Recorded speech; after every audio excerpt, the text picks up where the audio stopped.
Itoreri, Itoreri, Kumi, Uri.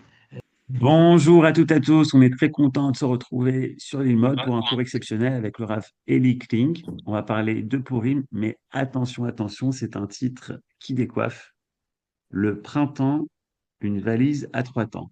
Pas une Voilà, valise, hashtag. pas une J'ai valise, dit, une valse. ah, une valse, mais je suis fatigué, moi. Le printemps, une valse à 3 temps. Hashtag Vivaldi. Vous allez voir comment c'est relié à Vivaldi. Je suis sûr qu'il va trouver le lien. En tous les cas, tout ça, en plus, c'est relié à Purim. Donc, on va voir de quoi il s'agit. Des Chavod Araclim. Euh, Là, C'est tu vrai, m'as c'est en fait cinq mal. temps? Le C'est en combien de temps sujet, une une valse? valse à 3 temps pour Purim. C'est 3 temps. Mais pas du tout, une valse, c'est 3 temps. Un, deux, trois. Un, deux, trois. Vas-y, Ah, les Chavod. tu m'as tué avec ton histoire de valise, franchement.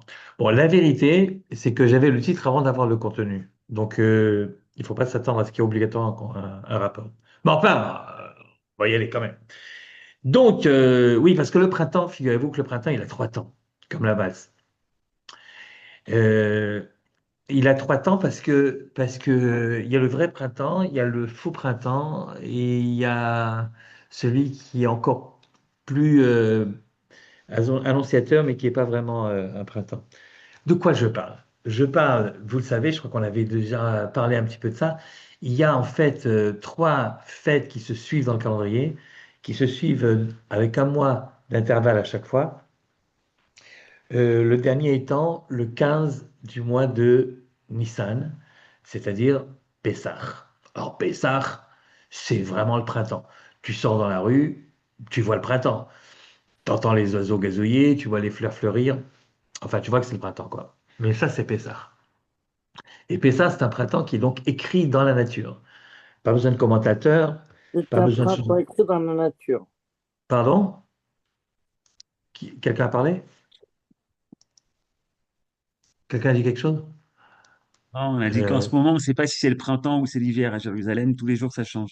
Ah ouais, ouais. Bah oui, parce qu'on n'est pas encore à Pessah, parce qu'à Pessah, il n'y aura plus du tout d'hésitation ni de question, justement. C'est exactement ce que je suis en train de dire. C'est-à-dire que quand tu sors à Pessah dans les rues, tu vois bien que c'est le printemps, quoi. Le printemps est écrit dans la nature elle-même. Il n'y a pas de nécessité d'avoir une deuxième lecture, d'essayer de comprendre des allusions. Non, tu vois que c'est le printemps. Et d'ailleurs, ceux qui sont allergiques au printemps, ils le sentent bien chaque année. Euh, le 15 du mois de Nissan. Moi, j'étais allergique aussi au pollen, vous savez, pendant longtemps. Et c'est marrant, depuis que j'ai fait mon alia, c'est parti. C'est très intéressant. C'est-à-dire, j'ai fait mon alia dans un petit village en pleine nature, donc, où là-bas, le printemps est encore plus tangible qu'en ville. Et au bout de 2 ans, je n'avais plus d'allergie du tout. Sans doute que, justement, notre nature elle-même, eh bien, finalement, s'habitue à la nature nature. En tout cas, ça, c'est le 15 Nissan. Et d'ailleurs, le 15 Nissan, que ce soit le printemps, c'est écrit, pas seulement dans la nature, c'est écrit également dans la Torah, puisque, comme vous le savez, la Torah précise non seulement la date de Pessah, donc le 15 Nissan, mais elle nous dit Bechodesh Aviv, c'est le mois du printemps. Et c'est important, évidemment, pour la Torah de préciser que c'est le mois du printemps, puisque notre calendrier est avant tout lunaire. Et donc, si on n'avait pas précisé que Pessah doit être au printemps, on aurait très bien pu nous retrouver comme avec nos voisins musulmans qui ont également un calendrier lunaire et qui donc, par définition, ne sont pas du tout liés aux saisons, ce qui fait que le ramadan peut tomber une fois au printemps, une fois en été, une fois en hiver. Ça n'a absolument aucune espèce d'importance puisque c'est en fonction de la lune et pas en fonction du soleil. Alors si nous qui avons un calendrier lunaire, on nous dit, mais attention, il faut malgré tout que les fêtes, enfin la fête de Pessah reste au printemps, ça veut dire qu'on est obligé de faire les pieds et les mains pour que ça soit juste. Enfin, quand j'ai les pieds et les mains, comme vous le savez, ce qu'on fait en fait, c'est qu'on ajoute de temps en temps un 13e mois afin de rattraper l'année solaire par rapport à l'année lunaire qui a, comme vous le savez, 11 jours en moins. C'est-à-dire que l'année solaire, le temps que met la Terre à tourner autour du Soleil, c'est 365 jours. Et par contre, 12 lunaisons, ça fait jamais que 354, donc 11 jours de mois. Et c'est justement ça qui fait que si on rajoutait pas un mois régulièrement, eh bien, chaque année, Pessah serait 11 jours avant l'année précédente, ce qui fait qu'au bout de 2 ans déjà, on aurait 22 jours de décalage. Et au bout de 3 ans, 33 jours, donc déjà un mois, ce qui fait qu'on n'est plus déjà au printemps, on est un petit peu avant, et etc., etc. Au bout de quelques temps, on se retrouverait en plein hiver, etc. Donc on est obligé de rajouter, donc on a fait des calculs savants pour savoir combien il faut rajouter de mois. Finalement, on ne peut pas rajouter tous les 2 ans parce que ça ferait trop, mais on va non plus rajouter tous les 3 ans parce que ça fait trop peu. Donc finalement, on s'est aperçu que en rajoutant 7 fois tous les 19 ans, tous les cycles de 19 ans, en rajoutant 7 fois un mois en plus, on arrive plus ou moins à régler le problème. Pas exactement, mais grâce au fait que chez nous, nous avons des mois qui, des fois, sont des mois pleins et des fois des mois qu'on appelle pas pleins, c'est-à-dire avec un jour en moins. Alors, de temps en temps, on arrange en effet pour que on rajoute une journée quand il faut la rajouter. Là aussi, de temps en temps, pas chaque année, à un des mois, on rajoute une journée, ce qui fait que finalement, on s'en sort et que Pessah tombe en hiver, pardon, en printemps. Vous voyez que c'est un peu compliqué.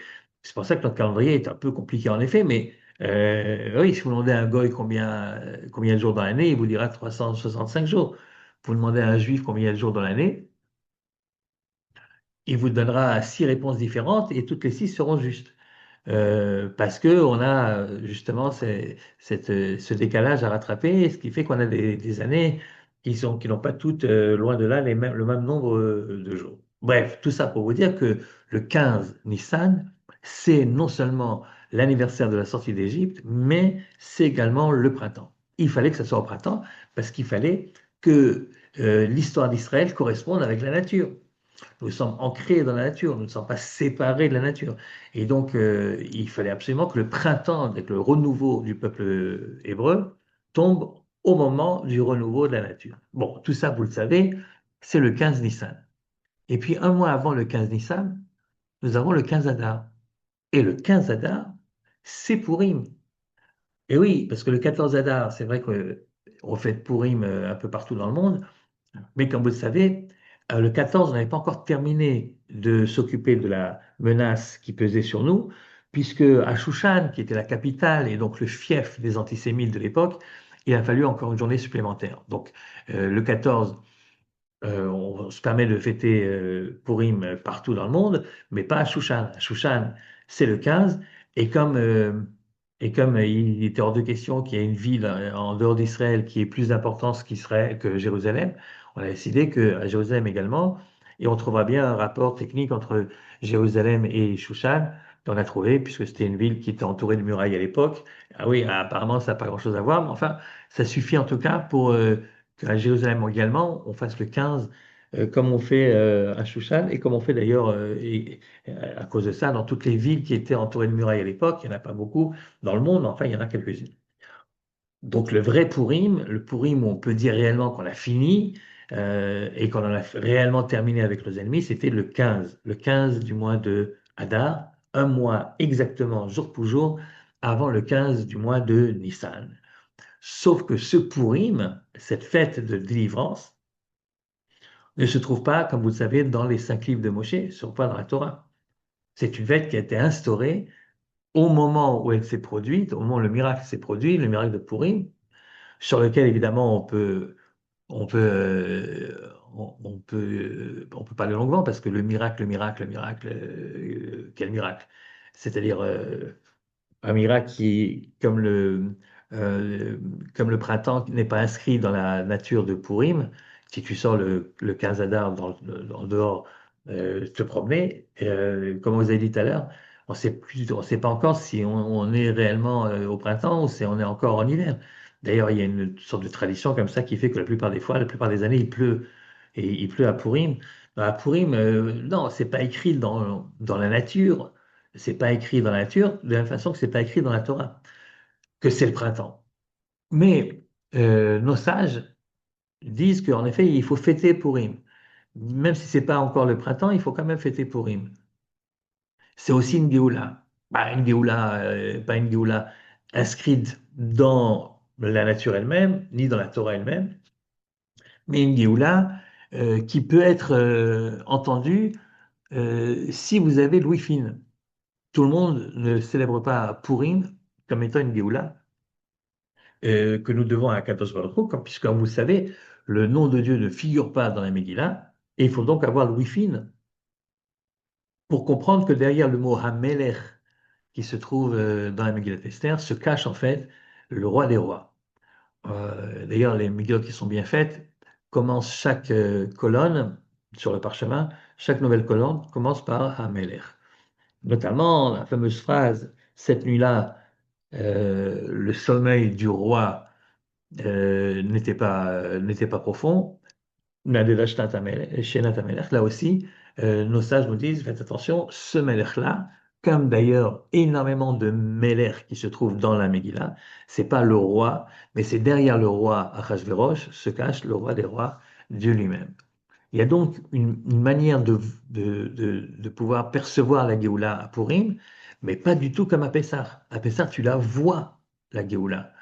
Tu la vois dans le texte de la Torah écrite, comme tu la vois dans la nature dans laquelle tu te balades ces jours-là. Mais à Purim, tu ne le vois pas dans le texte de la Torah, tu ne le vois pas non plus dans la Megillah de manière évidente, mais ceux qui ont l'ouïe fine, ceux qui savent entendre, peuvent entendre derrière le Meler de la Megillah, peuvent entendre en fait le roi des rois. Et quand tu regardes dehors, tu peux en effet, si tu as l'ouïe fine, entendre qu'il se passe déjà quelque chose et que la belle saison est en train d'arriver, le renouveau de la nature est en train d'arriver. Évidemment, il pleut en général. Et évidemment, il fait froid. Évidemment, euh, tu vois pas que c'est le printemps. Mais si jamais tu peux réellement prêter l'oreille, tu entendras sans doute le chant de l'hirondelle, qui, comme tout le monde le sait, annonce le printemps et qui arrive donc avant que le printemps n'éclate au grand jour. Et il faut l'entendre. Donc vous avez le printemps qu'on le voit, le printemps de Pessah, et un mois avant, vous avez le printemps qu'on entend, et donc tout le monde ne le voit pas. Tout le monde n'a pas l'oreille suffisamment fine pour percevoir les bruits du printemps un mois avant qu'il n'advienne réellement. C'est pour ça que Purim, c'est une fête de la Torah chez Béal P. La Torah chez Baal Pé, la loi orale, les sages de l'époque, avec Mordechai à leur tête, mais les autres également, les sages de l'époque ont décidé que chaque 15 Adar, les Juifs célébreront la Géoula de Purim. C'est pas écrit dans la loi écrite, mais c'est entendu dans la loi orale. La loi orale, par définition, c'est celle qu'on entend et pas celle qu'on voit.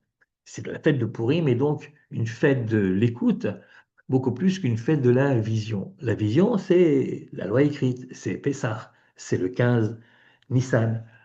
La loi orale, c'est celle qu'on entend, c'est Purim, c'est le 15 Adar. Et puis, nous avons un mois avant Purim,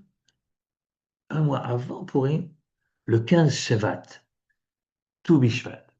Ah, Tou Bishvat, si je vous dis que Tou Bishvat, c'est le printemps, vous allez vous moquer de moi, évidemment. Tou Bishvat, c'est pas le printemps. Tou Bishvat, on est en plein hiver. Ah, vraiment, en plein hiver. Bah oui, non seulement il pleut, il fait froid, mais il n'y a pas d'hirondelles dans les environs. Il n'y a rien, en fait, qui annonce un quelconque printemps, bien au contraire. On est vraiment en plein hiver à Tou Bishvat. Oui et non. Oui et non. Vous savez que Tou Bishvat n'est pas une fête écrite dans la Torah écrite, n'est pas une fête orale qui a été enseignée par la loi orale, mais ni dans la Torah Shebirtav, ni dans la Torah Sheba'al Peh, ni dans la loi écrite, ni dans la loi orale, il n'est dit sous aucune manière qu'il faut fêter Tou Bishvat. Alors, c'est vrai que dans la loi orale, on parle de Tou Bishvat, mais on ne parle pas de Tou Bishvat en tant que fête populaire où je ne sais quoi, il faudrait faire une grande table dans laquelle on mangerait des fruits, par exemple, vous voyez. Non, il n'y a rien de tout ça, ni dans la loi écrite, ni dans la loi orale. En fait, euh, la cérémonie qui est devenue le Seder de Tou Bishvat, que la plupart de nous donc célébrons régulièrement, chaque année, Tou Bishvat, tout ça, ça nous vient non pas de la loi écrite, ni même de la loi orale, ça nous vient des Mekoubalim, ça nous vient de la Kabbalah, figurez-vous. Tou Bishvat, c'est la fête de la Kabbalah. En effet, les rabbinim qui se sont réunis, qui se sont retrouvés par hasard à Tzfat, dans ces fameuses années, nous étions donc après l'expulsion des Juifs d'Espagne, au XVIe siècle, donc, des rabbins, et pas les moindres, en fait, les plus grands rabbins Mekoubalim de l'époque, les plus grands rabbinim qui connaissaient la loi qu'on appelle Torah Tassod, la loi du secret, se sont retrouvés, j'ai dit tout à l'heure par hasard, en effet par hasard, ils se sont retrouvés à Tzfat. Pourquoi par hasard? Parce qu'ils ne s'étaient pas concertés avant pour aller justement habiter là-bas et pas ailleurs. Pas du tout.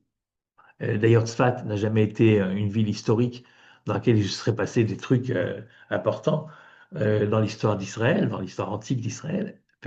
Tzfat est devenue ce qu'on appelle une des villes saintes uniquement à partir de ce moment-là. Parce que ces rabbinim-là, donc Cordovero, Yosef Karo, El Kabetz et d'autres, et bien sûr et le Hari, se sont retrouvés à cette époque-là là-bas, à Tzfat. Tzfat, ça veut dire celui qui guette, hein, celui qui regarde l'itzpot. L'itzpot et les tzapot, c'est-à-dire celui qui guette et celui qui s'attend à. Et il guette quoi? Ben, il guette la venue du Mashiach. Ces gens-là, ils sont arrivés au XVIe siècle parce qu'ils étaient persuadés que l'expulsion des Juifs d'Espagne était un événement tellement important dans l'histoire d'Israël qu'il préfigurait certainement l'époque messianique, et c'était ce qu'on appelle un temps potentiellement messianique, si seulement nous avions eu le courage à l'époque de pouvoir entendre ou voir ou reconnaître les pas du Mashiach qui arrivait. Sauf que malgré leurs efforts, à tous ces grands rabbinim Mekoubalim, le peuple n'a pas vraiment suivi, comme vous le savez, et que ils se sont en effet retrouvés tous là-bas, ils ont fait des grandes choses là-bas. Mais la plupart des gens sont restés, non pas en Espagne, de laquelle ils étaient expulsés, mais nos ancêtres se sont retrouvés un petit peu partout, enfin dans les pays qui ont accepté de recevoir les Juifs expulsés d'Espagne. Donc dans certains pays d'Europe, par exemple, c'est là qu'a commencé la véritable communauté juive de Pologne, mais on les retrouve également en Hollande, on les retrouve également en bas dans la France méridionale, oui, et dans d'autres endroits également, ce qu'on appelait les Juifs portugais ou les Juifs espagnols, qui se sont donc retrouvés dans ces communautés-là, mais qui n'ont pas eu l'idée, comme leur maître des kabbalistes de Tzfat, de faire l'Aliyah, de profiter, avec des guillemets bien sûr, du désastre, de la catastrophe de l'expulsion des Juifs d'Espagne, pour hâter la venue du Mashiach en allant l'attendre en Eretz Israël. Je vous raconte tout ça parce que, contrairement donc à Pessah, qui se trouve écrit dans la loi écrite, et contrairement à Purim, euh, euh, euh, qui se trouve annoncé par les rabbins dans la loi orale et transmise de cette manière-là, par contre, pour tout Bishvat, la fête n'existe que parce que les kabbalistes ont décidé que ce soit une fête. Ça fait partie des quelques grands minagim que les kabbalistes de Tzfat ont réussi à faire passer à l'ensemble du peuple juif. À côté de ça, il y avait par exemple la Kabbalah de Shabbat que nous connaissons aujourd'hui, les Lechadodi, les Choneranena, les psaumes qui précèdent le Lechadodi également. Tout ça, ça a été inventé, ça a été instauré par les rabbinim de Tzfat, par les Mekoubalim en question, parce qu'avant, avant, on commençait l'office de vendredi soir, comme tous les soirs, par Barecho et par les brachot du Kriyat Shema. Il n'y avait pas tout ce passage qui aujourd'hui fait la spécificité de l'office du vendredi soir, qui est la Kabbalah de Shabbat, et notamment en plein milieu le Lechadodi, qui vient lui également d'un des rabbinim de l'époque qui se trouvait à Tzfat, donc de Shlomo el-Kabbat. D'ailleurs, D'ailleurs, si vous prenez le Lechadodi et que vous l'analysez, vous verrez que c'est pas du tout un chant qui parle du Shabbat, contrairement à ce qu'on pourrait croire. Oui, bon, les deux premières strophes, d'accord, Shamor Bezachor Bedibur Echad et l'Ikrat Shabbat Lecho Venelcha, en effet, ce sont les deux premières strophes de l'Echadoti qui parlent de Shabbat. Mais dès que vous arrivez à Migdash Melech Ir Melucha, dès que vous arrivez à la troisième strophe et jusqu'à la fin, y compris, c'est uniquement un chant sur la Géoula. Ça n'a rien à voir avec le Shabbat lui-même. C'est un appel, j'allais dire un appel pressant et sans doute angoissé de ces rabbins de Tzfat, qui se reconnaissent derrière, évidemment, le Rabbi Shlomo Alkabatz en l'occurrence, et qui sont là en train d'implorer le peuple juif de saisir l'occasion qui se présente avec l'expulsion des Juifs d'Espagne pour aller attendre le Mashiach en Israël et venir les rejoindre à Tzfat. Et c'est pour ça que dans toutes les autres strophes du Lechatodi, vous avez un appel à Jérusalem, Mikdash Melech, de se réveiller, un appel au peuple juif de se réveiller. Itoreri, Itoreri, Kumi, Ouri, réveille-toi, réveille-toi, lève-toi, entends, qu'est-ce que t'attends? Rav lach shevet be'emek habacha. Ça suffit de rester dans la vallée des pleurs. La vallée des pleurs, c'est pas seulement la vallée des pleurs des expulsions, des pogroms et de l'exil, c'est la vallée des pleurs dans laquelle Israël se complaît, une sorte de paresse intellectuelle qui fait que on subit les événements sans essayer de faire prendre à Israël un nouveau destin. Et donc viennent les rabbinim de Tzfat, ils exigent que le peuple se réveille. Itoreri, Itoreri, Kumi, Tzei, sors de ta léthargie, sors de ton sommeil et regarde que tu as une occasion ici formidable, ne la laisse pas passer, sinon on va savoir si après 1492, si au XVIe siècle, on ne saisit pas l'occasion, on va savoir combien de temps va encore durer l'exil. Va savoir combien de temps. Aujourd'hui, on sait combien de temps. Et ces paroles, cet appel angoissant, angoissé des rabbins de Tzfat, et comme vous savez, est resté lettre morte. Et il n'y a pas eu cet engouement général pour revenir en masse en Eretz Israël et reconstruire le pays et attendre le Mashiach qui était censé arriver à ce moment-là. Occasion ratée, comme d'autres également avant et après. Donc, nous avons ces rabbinim de Tzfat, ces kabbalistes, qui décident qu'il faut également célébrer Tou Bishvat. Tou Bishvat, avant eux, c'était une date qui n'avait de valeur que juridique. À partir de Tou Bishvat, on compte les années des arbres et ça a des conséquences, comme vous le savez, au niveau de la halacha, pour savoir à partir de quand on a terminé le cycle de la Orla, à partir de quand, de quelle année sur quelle année on peut prélever le maaser, etc. Tout ça, il fallait donner comme c'est des choses qui sont liées aux années de l'arbre en question ou de la plante en question, eh bien, il fallait qu'on donne un jour anniversaire, évidemment, parce qu'on n'allait pas non plus se rappeler de chaque arbre qu'on a planté, à quel moment, pour avoir son anniversaire exact. Donc, on a décidé une fois pour toutes que tout Bishvat, c'était le jour où on passait d'une année à l'autre dans le monde végétal. C'est pour ça qu'on appelle ça communément le nouvel an des arbres. Mais le nouvel an des arbres, avant Tzfat, c'était uniquement une date qui avait des conséquences juridiques au niveau de l'agriculture. Point final. Il y avait pas de fête. Il n'y avait pas de fête, il n'y avait pas de fête populaire, il n'y avait pas de cérémonie, il n'y avait rien. Qui a instauré tout ça? Les kabbalistes de Tzfat. Et pourquoi c'est important? Parce que cette Géoula qu'ils ont vue approcher, en fait, ils l'ont ni entendu ni vu, ils l'ont su par leur analyse, par leur texte, par leur chokhmah.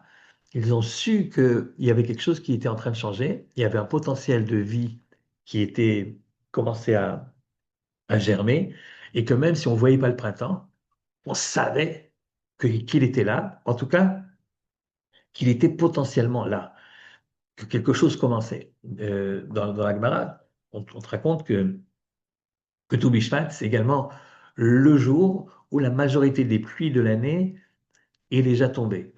La majorité des pluies de l'année, ça ne veut pas dire qu'il n'y aura pas d'autres pluies après, mais ça veut dire que la majorité est déjà tombée. Autrement dit, on est passé de l'autre côté de l'année, on est passé déjà du côté qui annonce le printemps en fait. Les mois de l'hiver sont potentiellement terminés et commence déjà le début d'autre chose. Alors tu ne le vois pas.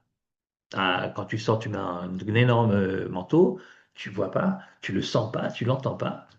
Mais celui qui a étudié sait. Alors qu'est-ce qu'il sait? Ben, au niveau de la nature, il sait par exemple que la germination souterraine commence. Que si la majorité des pluies est tombée, ça veut dire qu'en bas, sous terre, on ne le voit pas, mais il y a quelque chose qui est en train de se produire. C'est plus comme juste avant. C'est maintenant le début d'autre chose. Mais cette éclosion, elle va prendre du temps et on ne va pouvoir en être témoin que dans un mois ou dans 2 mois. Et pour l'instant, c'est seulement ceux qui savent Ceux qui ne savent pas voient rien. Et les kabbalistes savent. Donc vous avez le printemps de ceux qui voient, le printemps de la loi écrite, Pessah. Vous avez un mois avant le printemps de ceux qui entendent, le printemps de la loi orale, de la loi transmise de génération en génération. Ça, c'est Purim, c'est le 15 Adar. Et un mois avant, vous avez déjà un printemps, mais c'est le printemps de ceux qui savent. Ils ne le voient pas, ils ne l'entendent même pas, mais ils savent qu'il y a quelque chose qui se passe sous terre qu'on ne voit pas. C'est ce qu'on appelle Torah Tassod, la loi du secret, la loi de ceux qui connaissent et qui n'ont pas besoin d'avoir une preuve matérielle concrète pour être persuadés qu'il se passe quelque chose. On sait qu'il se passe quelque chose. Et ce quelque chose va certainement donner ses fruits, même s'il faudra attendre encore quelque temps. Cette valse à 3 temps, donc le temps de tout Bishvat, le temps de la Kabbalah, et puis ensuite le temps de la loi orale, et enfin le temps de la loi écrite, ce printemps qui s'annonce à 3 reprises différentes, peut être comparé également à la définition de la journée, puisque la journée également, à quel moment le jour est jour, à quel moment au niveau de la halakha, on décidera qu'il fait jour, eh bien ça dépend, ça dépend. Il y a plusieurs idées là-dessus. C'est très important de savoir à quel moment il fait jour d'après la halakha, puisqu'il y a un certain nombre de choses qu'on ne peut faire que le jour et pas la nuit. Donc évidemment, il s'agit de définir exactement à partir de quel moment je peux réellement considérer que c'est le jour. Par exemple, pour mettre les tefilines, là, je reviens d'un voyage en France. Ah, je vous dis pas, c'est vraiment pas, c'est pas un pays pour les juifs. Ah, tu pries au net sans même t'en rendre compte en fait. C'est-à-dire que dans un pays normal pour les juifs, pour prier au net, pour prier avant que le soleil ne se lève, tu es obligé de te lever tôt. Alors en France, en ce moment, pas du tout. Et même quand tu te lèves à 7h30, tu es largement honnête, c'est même quelquefois pas encore. Je sais pas comment ils font, tu es obligé d'aller avec tes tefilines sur ton lieu de travail ou à l'école, je sais pas, pour prier quand on peut prier, parce il fait encore nuit. Il fait encore nuit d'abord de manière naturelle, ensuite avec l'heure d'hiver, alors on n'en parle même pas. Ouais, et donc, il est vrai que le jour, c'est difficile de nous faire croire qu'il fait jour alors qu'il ne fait pas encore jour. Alors, à quel moment on peut être sûr qu'il fait jour? Ben, quand le soleil se lève. Quand le soleil se lève, il fait jour vraiment. C'est un petit peu comme au niveau de l'année, le printemps de Pessah, le printemps qui est inscrit dans la nature. Le jour, il est là, personne ne peut le nier. Et puis, tu as, comme vous le savez, vous avez une marque locale, vous avez des gens qui pensent que au niveau de la halakha, on peut considérer que le jour est jour avant que le soleil ne se lève, au moment où l'aube apparaît, au moment où c'est plus vraiment la nuit, au moment où les premières lueurs de l'aube sont présentes, alors certains disent c'est déjà le jour. On peut déjà mettre les tefilines à ce moment-là, par exemple. Ok. C'est donc le deuxième moment du jour, mais c'est un moment qui précède de quelques heures ou de quelques minutes, suivant l'endroit, qui précède le jour vrai d'après tout le monde. Donc vous avez le jour évident, vous avez le jour qui n'est pas encore vraiment un jour, enfin c'est déjà plus vraiment la nuit, et puis vous avez les kabbalistes. Alors les kabbalistes, eux, vous savez quand est-ce qu'ils pensent que le jour a commencé? À minuit, lorsque la nuit, lorsqu'on est passé de la première moitié de la nuit à la deuxième moitié de la nuit. Dès que minuit est passé, hop, se lèvent les kabbalistes et font ce qu'on appelle tikkun chatzot. Tikkun chatzot, c'est des prières qui sont liées de nouveau au temps messianique. Mais pourquoi tu le fais en pleine nuit? Il fait encore nuit, c'est encore l'exil, c'est encore les souffrances, les malédictions, voilà, il fait noir, quoi, c'est vraiment noir, noir. Oui, mais nous savons que on a déjà passé la moitié. On est déjà de l'autre côté de la nuit, c'est-à-dire de celle qui attend que le soleil se lève, même si ça va prendre encore du temps. Nous savons que nous avons déjà passé la moitié. Donc, de la même façon qu'il y a 3 dates pour marquer le printemps lui-même à Pessah, un mois avant le printemps qui s'annonce à Purim, et un mois avant le printemps qui ne s'annonce pas, mais que ceux qui connaissent, savent qu'il se passe quelque chose souterrain, même si tu ne le vois pas. De la même façon pour la journée, vous avez la journée éclatante que tout le monde voit, vous avez la journée qui n'est pas vraiment la journée, mais que certains peuvent déjà considérer comme la journée parce que c'est plus déjà la nuit, et puis vous avez avant les kabbalistes, de nouveau eux, qui savent que la Géoula est en train d'approcher, même si elle va prendre encore du temps, et qui se lèvent déjà après minuit, comme s'il faisait déjà plus nuit, parce que je sais qu'il se passe quelque chose. Je sais que quelque chose est en train potentiellement de germer.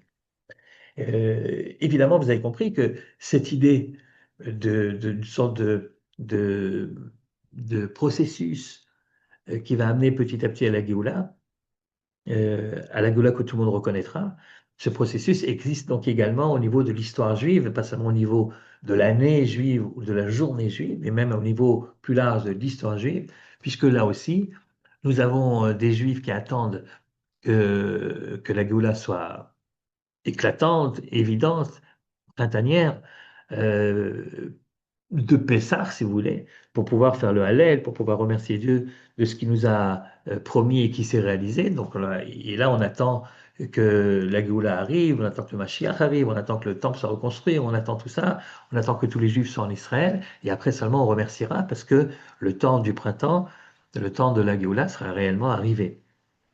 Et puis il y a ceux qui n'attendent pas que tout soit déjà réalisé pour faire un Hallel, pour remercier Dieu, parce qu'ils ont l'oreille plus fine que les autres. Et ils s'aperçoivent qu'il se passe des choses. Il se passe des choses qui sont peut-être pas encore visibles par tous, mais qui sont déjà sensibles par certains, comme Purim précède Pessah, et comme Hamoud HaShachar, l'aube, précède le soleil.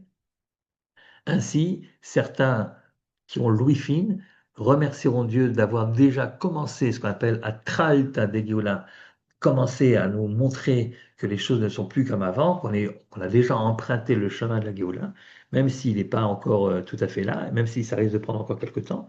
Ouais, mais tu vois déjà qu'il se passe quelque chose. Et tu décides de remercier déjà. Tu fais déjà une fête, alors que la Géoula n'est pas encore shlema, n'est pas encore totale. Et c'est donc tous ceux qui pensent que depuis déjà quelques années maintenant, à peu près une centaine d'années, il se passe quelque chose. On n'est plus dans l'exil, mais on n'est pas encore dans la Géoula Shtema. Je me souviens que dans un de mes passages en France, dans une de mes écoles Chabad, lorsque je suis rentré là-bas au terminal pour leur parler que le moment est peut-être venu d'envisager de venir habiter en Israël, donc on a parlé de tout ça, et puis rapidement ça tournait autour de la Géoula, etc. Et une fille s'est levée et m'a dit de manière claire, avec beaucoup d'assurance, mais pourquoi vous nous parlez de Géoula? Nous sommes encore en exil. Nous sommes en exil pas seulement ici à Paris, on est en exil également à Jérusalem. Tant que le temple n'est pas reconstruit, on est en exil. C'est-à-dire que leur maître leur avait pas expliqué que la Géoula, c'est un long processus et que c'est pas dichotomique, c'est pas ou bien tu es en exil ou bien tu es en Géoula, mais tu peux être dans une période qui n'est déjà plus l'exil, mais pas encore la Géoula, une période de processus où quelque chose s'enclenche, mais n'est pas encore complètement arrivé. Et évidemment, tout le monde ne le voit pas. Ben, tout le monde ne le voit pas. Mais ceux qui le voient savent qu'il faut déjà faire un Hallel, qu'il faut déjà remercier Dieu pour ce début de Géoula, pour cette Atralta de Géoula. Mais exactement comme pour le printemps et exactement comme pour la journée, dans le processus historique de la délivrance qui approche, nous avons également les Mekoubalim qui, eux, savent avant tout le monde qu'il y a quelque chose qui est en train de se préparer. Et c'est la raison pour laquelle les Mekoubalim contemporains, si vous voulez, les héritiers des grands Mekoubalim de Tzfat, d'un côté les Chassidim avec le Baal Shem Tov, et de l'autre côté les Mitnagdim, ceux qui étaient contre la Chassidoute avec le Gaon de Vilna, eh bien c'est très intéressant que à la fois le Gaon de Vilna et à la fois le Baal Shem Tov envoient leurs élèves en Eretz Israël à la même période, dans les années 1840, et un petit peu avant déjà, pour préparer la Géoula. Donc, contrairement à ce qui est écrit dans vos livres d'histoire, que l'Aliyah Rishona, la première grande Aliyah, c'était l'Aliyah agricole de 1881 avec le Bilou et tous ceux qui ont fait ce qu'on appelle l'Aliyah Rishona, les premiers Yishuvim. La vérité, c'est qu'avant eux, il y avait déjà des Juifs qui sont arrivés non pas à titre individuel, trois par ici et cinq par là, mais avec des familles entières et de nombreuses familles. Et c'était les élèves du Gaon de Vilna et les élèves du Baal Shem Tov qui, au niveau idéologique, étaient donc opposés. C'était en plein controverse autour de la chassidoute. Mais au niveau de l'attente mystique que quelque chose est en train de se passer, ils étaient d'accord les uns et les autres. C'est que le Gaon de Vilna était tout autant mystique et tout autant connaisseur de la Torah Tassod, de la Kabbalah, que les chassidim. Et si vous comparez le livre de la Chassidoute, Chabad, c'est-à-dire le Balatania, avec le livre de l'élève du Gaon de Vilna, Raphaël de Vologine, vous voyez que les termes de mystique et de Kabbalah reviennent à la fois dans l'un et dans l'autre, c'est les mêmes thèmes et c'est les mêmes termes, et c'est donc les mêmes élèves qui se retrouvent ici en Eretz Israël pour attendre cette fameuse année 1840 où il est censé se passer quelque chose d'important. Kol haTor Nishma Be'artzeno, on peut entendre le début du début de quelque chose. Kol haTor, Tor en Gematria, c'est l'année 1840. Qu'est-ce qui s'est passé vraiment au niveau historique en 1840? C'est pas le moment d'en parler, mais en tout cas, il y a eu, si vous voulez, le premier sursaut national d'Israël. Par exemple, c'est l'année où l'Alliance israélite universelle a été créée. Donc, pour la première fois, les Juifs de pays différents se mettent d'accord sur un truc. Bon, il y a encore d'autres choses qui sont passées cette année-là. En tout cas, cette année-là a été une année chargée de mystique, où on pensait qu'il allait se passer quelque chose d'important. Et donc, les premiers aliyahs qui ont précédé les premiers aliyahs officiels se retrouvent en Eretz Israël. C'est de la Kabbalah, c'est de la mystique. C'est pas quelque chose qu'on voit ou même quelque chose qu'on entend, c'est quelque chose qu'on sait parce qu'on a étudié. Donc vous avez cette fameuse valse à trois temps qui annonce le printemps au niveau de l'année, le jour au niveau de la journée, ou la Géoula au niveau de l'histoire. Ces trois temps existent et se retrouvent dans le calendrier. Donc nous sommes... Ouais, Je peux essayer de résumer un petit peu et de poser une question. mais je t'en prie. Donc, en fait, tu dis que tu parles d'un processus un peu crescendo où on a au début, donc, tout Bishvat, où il faut, comme tu dis, un sixième sens, où il faut savoir pour commencer à déceler qu'il y a un tout début de quelque chose. Après ça, ceux qui ont le Wi-Fi, ils arrivent à Purim à sentir que le printemps est là, la Géoula commence à bouillir. Et Chag Aviv, la fête du printemps, c'est Pessah, la Géoula est éclatante, le soleil brille, les oiseaux chantent, tout est clair. Donc c'est un processus, et ce processus fait également que au niveau de la halakha, c'est différent. C'est-à-dire que pour Toubishvat, c'est une fête qui a été instaurée par les kabbalistes. Pour Purim, c'est la Torah orale, et pour Pessah, c'est la Torah écrite, c'est une halakha noir sur blanc. Excellent résumé. Euh, Pourquoi ces trois dates sont fixées le 15 du mois, le 15 représentant un code particulier? Oui, on va en parler, je suis sûr qu'ils vont en dire. Mais ma question est comme ça. C'est intéressant de voir que, et dans Toubishvat et dans Pessah, on a le thème de la nature qui est très présent. Parce que Toubishvat, les kabbalistes ont dit qu'on mange des fruits. Après, plus tard, on a eu l'idée de planter des arbres, etc. Et Pessah, qui s'appelait Chag Aviv. Alors que Purim, le côté relié à la nature, on ne voit pas, on ne voit pas tellement. Voilà, Non. c'est ma question. Et je pense, sans avoir réfléchi réellement à cette question-là, mais je pense que au stade de Purim, c'est au stade entre le début du processus de la nature enclenché à Toul Bishvat et la fin du processus de la nature qui arrive à Pessah, il y a un travail à faire au niveau humain. C'est-à-dire que Purim est placé sur le signe de la responsabilité entre les gens et de la solidarité entre les gens. Et les mitzvot de Purim, comme tu sais, sont des mitzvot qui mettent en évidence le côté on est tous dans le même sac, on fait tous partie du même peuple. C'est le Mishloach Manot, c'est maintenant la Evionim, on laisse personne en retrait, on s'occupe des pauvres, etc. Il y a à Purim cette idée de se retrouver autour d'une même idée malgré nos différences. Et c'est ce que le Rav Kook met en évidence quand il parle de Purim, quand il dit que le vrai miracle de Purim, c'était lorsque Esther a demandé qu'on rassemble tous les Juifs, l'Erknos et Kol HaYehudim, alors qu'à Shushan, il y avait certainement des Juifs différents les uns des autres, avec chacun sa sensibilité, et que le vrai miracle, c'est qu'ils ont réussi à se retrouver tous ensemble et à décider de faire un certain nombre de choses tous ensemble, donc les fameux jeûnes, etc. Tu vas me dire, bah oui, ben, évidemment, la menace pesant sur la tête de tout le monde, on s'est retrouvés tous dans le même sac. Et ben oui, d'accord, en effet. En effet, en général, malheureusement, c'est ça qui fait qu'on arrive à se retrouver. Mais ça ne veut pas dire pour autant que ces retrouvailles sont fictives. Ces retrouvailles correspondent, nous dit le Rav Kook, à une réalité très profonde qui est l'unité de la nation juive et qui à cause des velléités de l'histoire, quelquefois n'est pas visible, mais qui doit devenir visible à l'approche de la vraie Géoula, si tu veux. C'est-à-dire que tu as raison, qu'il n'y a pas le côté printanier de la nature ne se voit pas à Purim, Nachon, il ne se voit pas, mais c'est pas la nature qui nous préoccupe à Purim. Et entre le moment où la nature a commencé à faire quelque chose, la germination souterraine a commencé à Tou B'Shvat, et le moment où on verra réellement les fruits de cette germination éclater au grand air à Pessah, pour qu'on puisse apprécier cette Géoula à sa juste valeur, il fallait également un sursaut national. Et le sursaut national, c'est la fête de Purim. C'est le Ler Knosset Kol HaYehudim. C'est l'idée que finalement, même si Aman au début nous prend pour un peuple dispersé, parce que c'est l'image qu'on donnait de nous, dispersé et surtout divisé, Ine'am Echad Mefuzar ou Meforad Ben Amim, donc non seulement dispersé dans toutes les nations, en l'occurrence là-bas c'était dans les 127 provinces, donc non seulement on est dispersé partout, mais en plus on n'est pas liés les uns aux autres. C'est ce que disait Haman.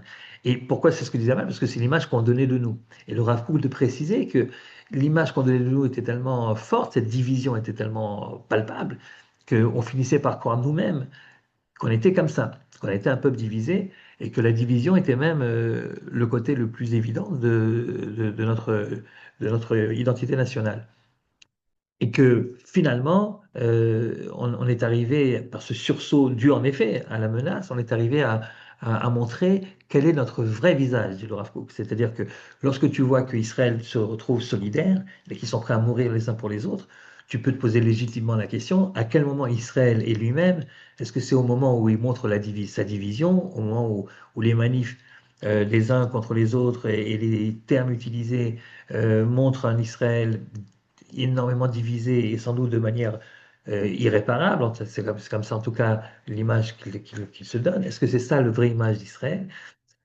Ou bien le vrai image d'Israël, c'est l'image qu'il donne lorsque il se ressaisit, lorsqu'il y a cette solidarité qu'on trouve nulle part ailleurs dans aucun peuple. À quel moment on est réellement nous-mêmes? À quel moment on porte un masque et à quel moment le masque est enlevé? Et d'après le Rav Kook, le vrai miracle d'Israël, en fait le vrai masque qui tombe à Purim, c'est le masque de l'unité de la nation juive. Et c'est ça, en fait, qu'on devrait mettre en évidence chaque année. Et si cette année en particulier, ça semble urgent, c'est sans doute pas un hasard. Ouais. Et c'est vrai que si Purim a un sens, c'est justement celui-ci, c'est de voir les gens aller d'une maison à une autre sans obligatoirement se connaître pour donner quelque chose, même de symbolique, à manger, pour bien montrer qu'on est finalement tous ensemble, on est embarqués dans la même galère, qu'on le veuille ou qu'on ne le veuille pas, et ce sentiment de réveil national est absolument indispensable pour pouvoir accueillir ensuite, un mois après, Pessah. La Géoula ne sert à rien si elle arrive pour un peuple qui est un peuple divisé et qui montre sa division plus que son unité. Alors, elle serait venue pour rien. C'est pour ça que Purim précède donc Pessah. D'ailleurs, c'est la même idée qu'on retrouve lorsque on commence le livre de Shemot, qui est le livre de la Géoula, le livre de la délivrance. On ne peut rentrer dans l'histoire du peuple d'Israël, dans l'histoire de Shemot, que lorsque la fraternité, qui était tellement mise à mal dans le livre de Bereshit, a été finalement retrouvée à la fin du livre de Bereshit. C'est-à-dire comme si la Torah voulait nous montrer cette réalité qui est encore vraie aujourd'hui, c'est qu'on ne peut pas commencer le livre de la Géoula tant qu'on n'a pas retrouvé l'unité, tant que Yosef ne tombe pas dans les bras de ses frères et qu'ils ne pleurent pas les uns sur les autres, etc. etc. Tant que c'est encore lo yachlou d'abéro les shalom, tant qu'ils sont encore sur le mode on peut plus parler sans s'énerver, lo yachlou d'abéro les shalom qui a écrit au début de l'histoire de Yosef, c'est ça. On n'arrive pas à parler les shalom, on n'arrive pas à parler tranquille. Dès qu'on commence à parler, ça dégénère. C'est-à-dire, ça, c'est le début de l'histoire de Yosef. Et la fin de l'histoire de Yosef, c'est Vacharechen, Dibro, Echav, Ito. Et à la fin, ils se sont parlé. Qu'est-ce qu'ils se sont dit? C'est même pas écrit parce qu'on s'en fout de ce qu'ils se sont dit. C'est pas important ce qu'ils se sont dit. L'important, c'est qu'ils ont repris le chemin de la parole et du dialogue. Et c'est seulement une fois que tout ça a été acquis et noté et acté qu'on peut commencer le livre de Shemot, qui est le livre de la Géoula. C'est exactement la même idée qui lie Pessah pardon, qui lie Purim à Pessah. C'est d'ailleurs la raison pour laquelle on tient tellement à ce que Purim soit juste avant Pessah. C'est-à-dire que l'unité retrouvée d'Israël doit absolument précéder la Géoula.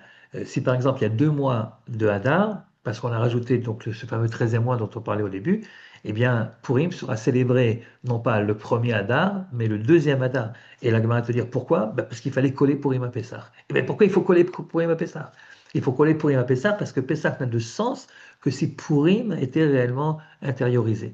La Géoula ne peut venir que si réellement le peuple juif se retrouve uni autour des mêmes valeurs, même si quelquefois on n'est pas d'accord sur tel ou tel point, mais ça se fait dans le respect et dans la compréhension que chacun finalement représente une partie de l'ensemble et que on ne pourra jamais arriver à la shlemut, à euh, cette entièreté, cette plénitude, si on continue à mettre de côté, à faire le kherem, comme on dit aujourd'hui, à mettre de côté une partie de la population. J'espère que j'ai répondu à ta question, mon cher Toda Johan. Rabba. Et puis finalement, quand je regarde l'heure, je me dis, on est en train d'arriver à la fin, ce qui est bien dommage, mais c'est à cause de moi, parce que j'ai commencé en retard, parce que j'ai pas vu l'heure passer.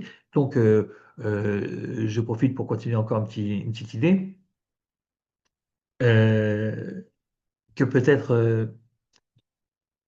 vous, que sûrement vous avez déjà entendu et que vous connaissez aussi, mais c'est important de le dire chaque année à Purim, c'est la fin de la Megillah, le dernier chapitre. Vous savez que la Megillat Esther comprend 10 chapitres, mais le dernier, le 10e, est très très court, il y a quelques versets seulement. Et c'est une sorte de résumé au niveau, cette fois-ci, un peu plus général de ce qui se passe. Bah, voilà, alors vous avez en face de vous tout le chapitre 10 de la Megillat Esther, qui comprend, comme vous voyez, 3 versets. C'est un des chapitres les plus courts de tout le Tanakh. Et donc, on parle une fois que tout est terminé, hein, l'histoire de Purim est réellement bel et bien terminée. Et là, on nous raconte simplement des données qu'on peut se poser la question, mais qu'est-ce qu'ils font là? Parce que c'est pas vraiment, ça concerne pas vraiment l'histoire d'Israël a priori, ça concerne plutôt l'histoire de la Perse et de la Perse de l'époque d'Achashverosh, comme vous voyez. Bon, il a mis des missiles à l'arrêt et sur les Iyer Hayam, oh, bon, très bien, ben, tant mieux pour lui. Vechol Maaseh Tokfo Gvorato, Parashat Gdulat Mordechai, et tout le reste de la grandeur de ce roi, donc Achashverosh, et puis de la Gdulat de Mordechai, du fait que Mordechai est devenu de renommée internationale, il a eu un nom grâce à cette histoire-là, tout le monde sait qui est Mordechai, Hashagidlo Melech Alohem Ktuvim, tout ça est écrit, El Sifri Divrei Yamim. Si tu t'intéresses à la lecture de l'histoire, tu peux voir tout ça dans les protocoles de l'histoire des rois de Perse et de Mède, comme dans ce que Israël en a retenu pour sa propre histoire. Et là, vient tout d'un coup le troisième et dernier verset du chapitre et de la Megillah, en fait, dans son ensemble, qui Mordechai et Yehudi, Mishneh le Melech Achashverosh, parce que Mordechai, le juif, il était devenu le bras droit du roi Achashverosh, Gadol le Yehudim, et il avait un nom très important, il avait un Mahamad, un statut grand par rapport aux juifs, Veratsui, et il était, comment on va dire Ratsui, il était euh, le mot m'échappe, mais il était adopté, il était congratulé, il était félicité, Ratsouille, il était désiré, l'Erov Echa par la majorité de ses frères, donc la majorité du peuple, Doresh Tov Le'amo, et en effet il a fait beaucoup de bien pour son peuple, et Dover Shalom Echol Dor. Et là, évidemment, nos sages ne peuvent pas s'empêcher de dire comment ça, Rov Echav. Pourquoi la majorité du peuple? Pourquoi la majorité de ses frères? Pourquoi pas dire qu'il a été reconnu par tous ses frères?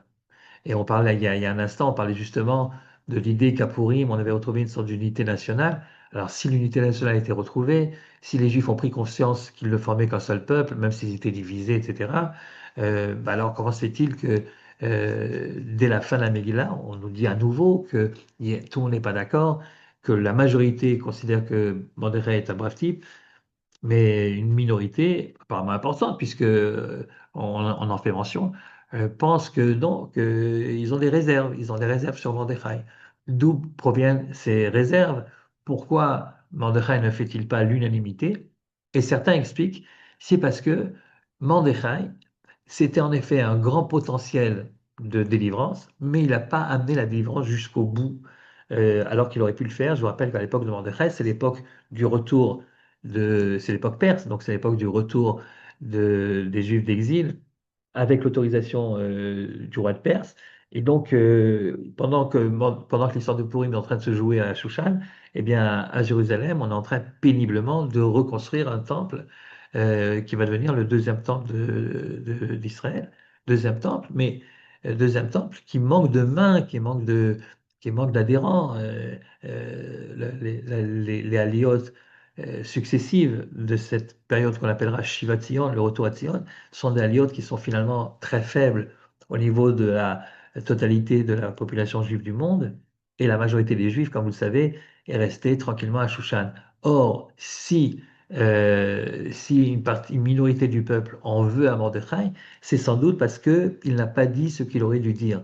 Il était gadol, il était grand, il était reconnu, sa grandeur était reconnue, il aurait donc suffi qu'il dise un mot pour mettre fin à l'exil. Or, la vérité, l'exil ne prend pas fin avec Mordechai, c'est juste la menace de Haman qui a été contrecarrée. Oui, mais rien ne garantit que demain, après-demain, il n'y aura pas un autre Haman qui surgira puisque le peuple n'a pas réellement changé le cours de l'histoire. Et c'est en lien avec ce que dira la Gemara par ailleurs au niveau du premier mot de la Megillah. La Megillah commence par Vaïhi, Bimé Achashverosh, Vaïhi, et ce fut à l'époque d'Achashverosh. Et nos sages disent dans la Masechet Megillah, dans le traité de Megillah qui est consacré à Purim, Amar Rabbi Levi, Vedema Rabbi Yonatan, Davarzem Asoet Beyadenu Manche Knesset Agdola.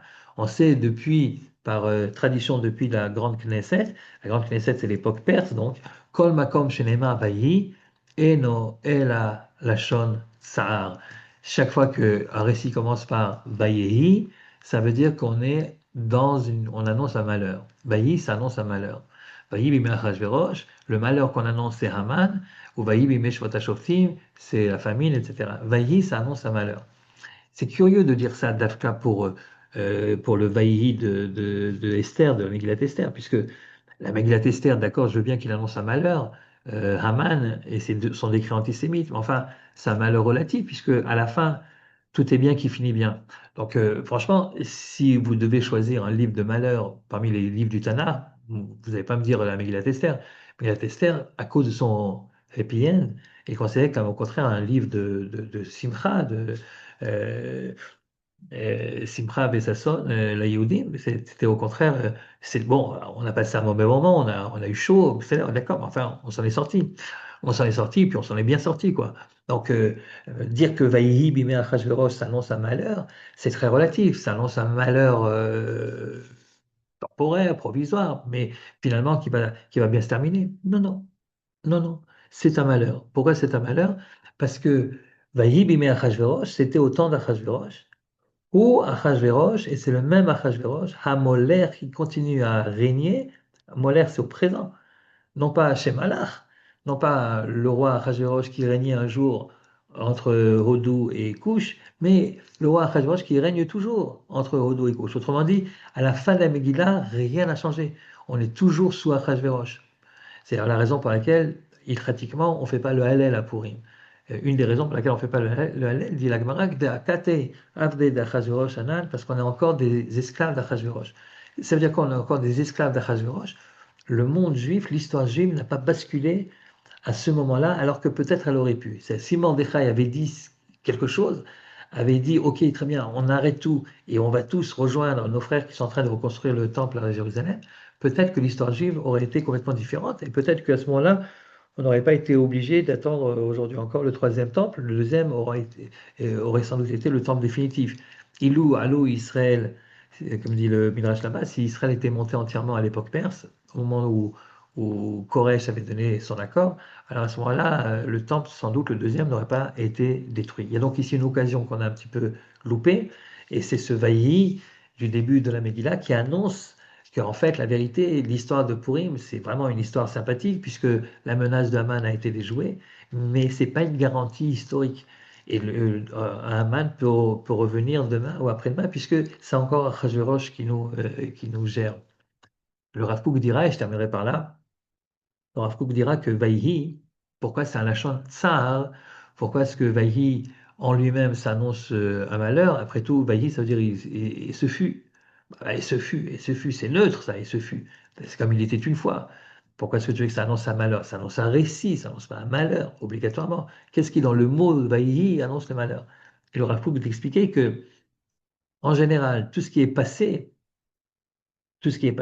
pour un juif, c'est pas. C'est des choses qui sont pas très agréables à se rappeler. Donc, en général, quand on dit Yizkor, c'est tout de suite ça fait peur le Yizkor. Savoir encore qu'est-ce que tu vas nous rappeler. En général, tu te rappelles des malheurs.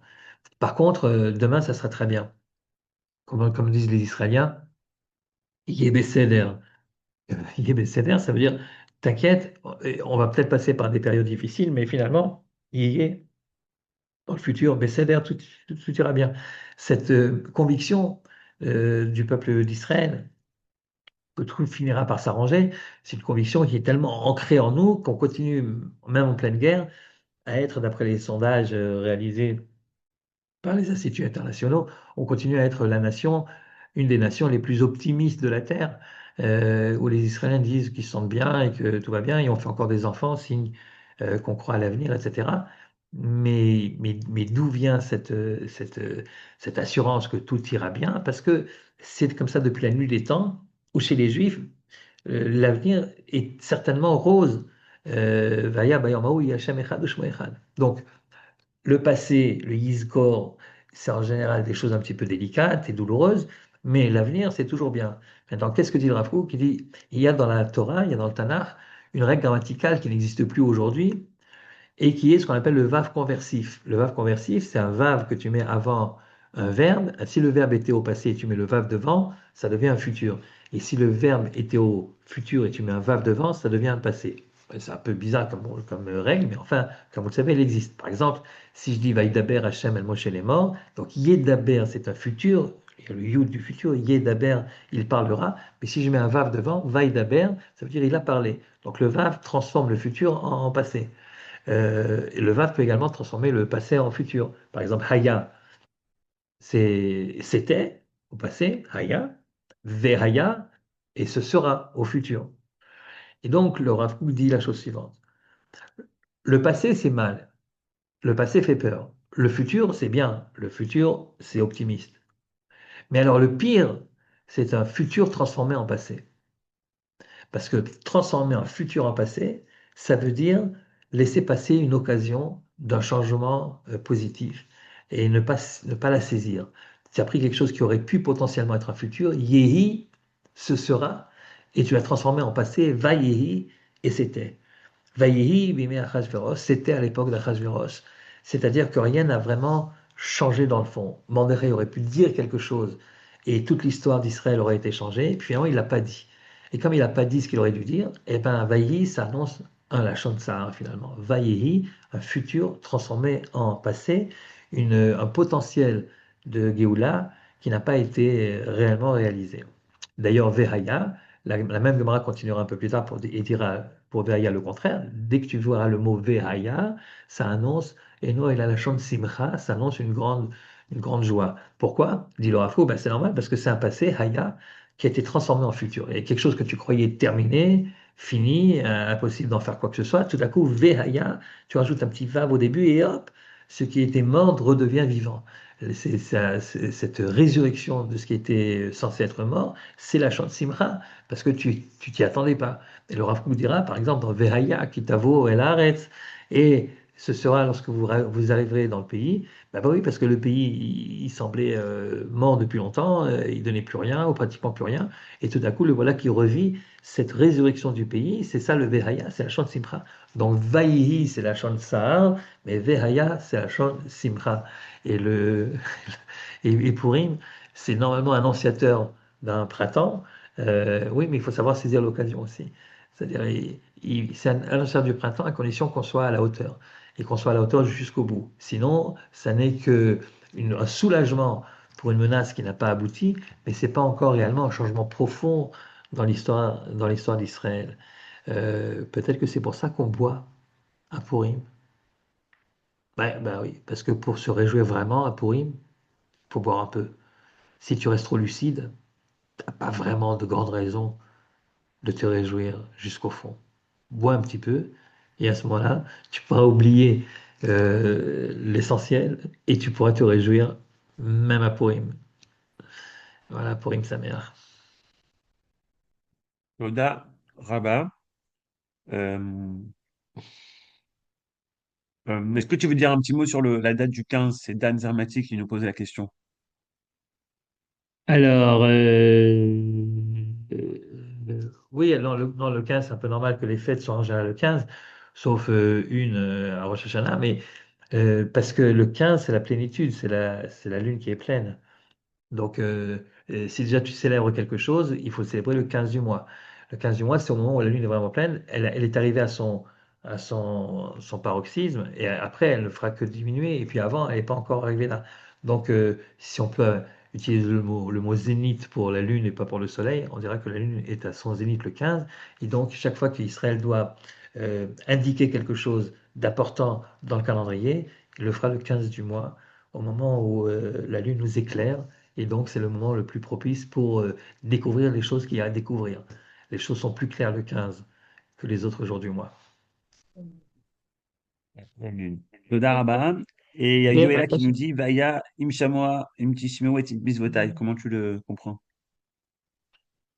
Baya, Im Shamot, Ishmael, Mitzvotai. Au contraire, c'est très bien. C'est une la chante Simcha. Im Shamot, Ishmael, quand tu écouteras mes mitzvot, Veraya, ouais, ça veut dire que les gens qui reviennent de loin, on croit ils sont déjà tout assimilés. Et finalement, les mitzvot leur redonnent la possibilité de faire teshuva et de commencer une nouvelle vie, Veraya. Donc les choses qui étaient censées être finies, tout à coup redeviennent possibles. C'est un passé transformé en futur. C'est ça exactement dans le sens du Rav Kook. C'est la preuve qu'on n'écoute pas. C'est la preuve qu'on devrait écouter, ouais. Juste une petite question et merci pour votre exposé. C'est une merveille de vous écouter. Je suis Oh, c'est fan. gentil. Je Oh, voulais c'est vous... gentil. Est-ce que tous les 15 du mois, la lune nous éclaire ou est-ce que c'est exceptionnel? Non, tous les 15 du mois, la lune nous éclaire. Mais quand on s'approche du printemps, elle a une autre signification. Elle nous éclaire sur le sens de l'histoire. D'accord. Voilà. Merci. Bakasha. Litraot, Koltou. Merci. תודה Purim רבה, Sameach. שבוע טוב. À très bientôt. Bye bye. Toda Rabba.